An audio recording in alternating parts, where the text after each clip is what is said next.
Hi மக்களே, இன்றைக்கி இந்த வீக் சண்டே கிளாஸ்க்காக கொஞ்சம் லெசன் ப்ரெப் பண்ணிகிட்ருந்தேன். ஸோ அப்போ ஆண்ட்ரிங் கூட பேசின ஒரு வார்த்தை, எலியா தீர்க்கதரிசியோட வாழ்க்கையில் நம்ம பார்க்குறோம். இஸ்ரவேலில் ஒரு பெரிய பஞ்சம். அப்போ ஆண்டவர் சொல்கிறாரு, நான் உன்னை போஷிப்பேன் அப்படின்னு சொல்கிறாரு. அதுக்கு அவர் சொல்கிற ஒரு காரியம் என்னென்னா, சாரிபாத் அப்படின்ற ஊருக்கு போ, அங்கே ஒரு விதவை இருப்பா, அவ மூலமாக நான் உன்னை போஷிக்க போகிறேன் அப்படின்னு. சரின்னு இந்த சாரிபாத் ஊருக்கு போகிறாரு. அந்த விதவையை பார்க்குறாரு. அந்த விதவை விறகு பொறுக்கிட்டு இருக்கும்போது எலியா தீர்க்கதரிசி பார்க்குறாரு.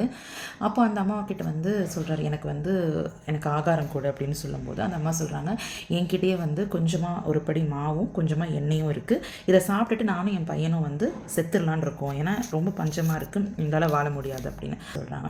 அந்த கஷ்டமான சூழ்நிலையிலையும் அந்த இடத்துல அந்த விதவை என்ன பண்ணுறாங்க அப்படின்னா, அவங்களுக்கும் அவங்க பிள்ளைக்கும் வச்சுருந்த அந்த கடைசி அந்த மாவையும் எண்ணெயையும் வச்சு எலியா தீர்க்கதரிசிக்கு அவங்க போஷிக்க கொடுக்குறாங்க.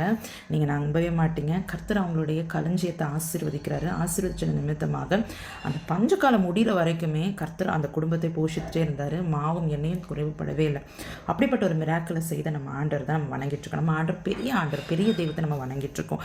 இன்றைக்கி ஒரு சூழ்நிலைமைகள், இன்றைக்கி நம்ம மாநிலத்தினுடைய சூழ்நிலைமைகள், தேசத்தோட சூழ்நிலைமைகள், போர், நிறைய காரியங்களை பார்க்கும்போது நம்மளுடைய எதிர்காலம் எப்படி இருக்குமோ, நம்மளுடைய எதிர்காலம் இந்த பஞ்சத்துலையும் போர்லையும் நாம் என்ன பண்ண போகிறோம் அப்படின்னு சொல்லி ஒரு பதட்டமான நிலைமையில் நீங்கள் இருக்கீங்க அப்படின்னா பாருங்களேன். இன்றைக்கி இஸ்ரவேல் தேசம் முழுவதும் பஞ்சத்தில் இருந்தது. ஆனால் கர்த்தரை தேடுகிற இந்த 2 குடும்பம், எலியா 2 பேர், இந்த விதவை அண்ட் எலியா, இவங்களை கர்த்தர் இவ்வளோ அழகாக போஷிக்கிறார் பாருங்க. எலியாவை போஷிக்க கர்த்தர் சாரிபாத்தை அனுப்புகிறாரு, சாரிபாத்தை கர்த்தர் போஷிக்கிறாரு.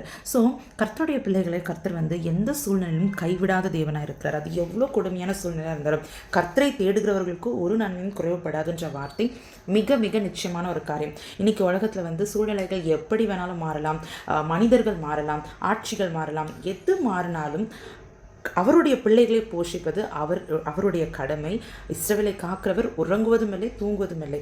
ஸோ உங்கள் சூழ்நிலைகள் எப்படி இருந்தாலும் அந்த சூழ்நிலைகளை பார்க்காதுங்க. அன்றைக்கு அந்த கொஞ்சம் மாவையும் அந்த கொஞ்சம் எண்ணெயும் வைத்து கர்த்தர் அந்த மகளை, அந்த பிள்ளைய பஞ்சகாலம் முடிகிற வரைக்கும் அந்த தேசத்தில் மழை பெய்யும் மட்டும் கர்த்தர் அவளை போஷித்தார். அதே போல் கர்த்தர் நம்மையும் இந்த காலகட்டத்தில் பஞ்சமோ, பட்டினியோ, வறுமையோ, போரோ, மாற்றங்களோ எதுவாக இருந்தாலும் அதில் அவருடைய பிள்ளைகளை ப்ரொவைடட் நம்ம அவரை தேடும்போது நம்மை பாதுகாக்க, நம்மை போஷிக்க, நம்மை பராமரிக்க அவர் வல்லவராக இருக்கிறார். Have a nice day. God bless you.